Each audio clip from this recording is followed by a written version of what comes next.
I knew from the beginning that I wanted Toil to have its own identity. It's very tempting, of course, to just jump on the coattails of Leonetti. Would be certainly easier, but I knew in the long term I wanted it to be about the vineyard and build its own brand. It's a longer, harder road, but that's why I named it differently. And Toil just means hard work for a lifetime.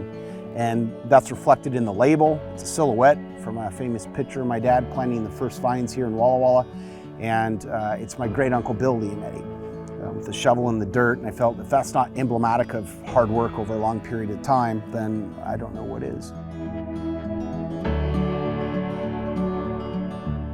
When I decided to actually make the leap and purchase real estate, it was with a lot of thought about my family's roots in the Northwest. You know, my great-grandparents came to Walla Walla in 1902, settled here in the Northwest in Walla Walla, but for the first time, this is us expanding out of the Walla Walla Valley. And it's, to me, it was very consequential to us as a company, to our consumers, you know, wondering if, okay, will people be as interested in Pinot Noir than the varieties we're famous for? And it's been really satisfying to have people come along on that journey to a whole different climate and a different style of wine. Pinot Noir is truly a world-class grape, and I believe that the Willamette Valley is the best in the world outside of Burgundy itself for Pinot Noir. It produces very distinct wines that have unbelievably suave tannin. They're wines that do age well, nothing like our Cabernets or Bordeaux varieties, but they're so enjoyable in their youth because of those tannins, the brightness of their fruit. It's strawberry and raspberry, black tea and earthy aromas that are so reflective of Western Oregon and the climate there. It really is a world-class region coming into its own, and I'm proud to be a part of that growth.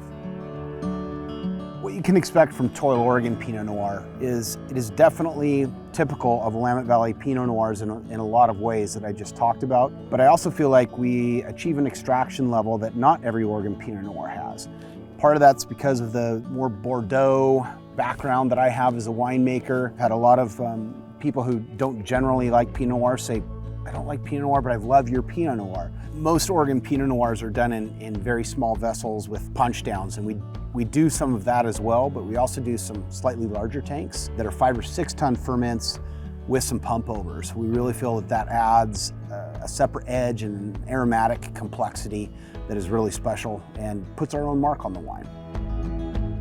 Boy, the call to winemaking is it's strong for me. It's, I think, literally in my blood. And you know, growing up in it with Dad, it always held a magic to me of just how you could take grapes and through this natural process, it turns into a magical thing and produces these amazing aromas. And the call to me is definitely about the wine, but for me personally, it's about a lot more than that. It's about, you know, an insatiable entrepreneurial drive that I have to do new things, to make wine in a new place, to inspire and make beautiful things that are timeless. You can stick them in the cellar for 2 decades and still harkens back to a vintage and a place. I honestly can't imagine my life without being a winemaker. I think it'd be very difficult for me to find real purpose if that wasn't part of my life.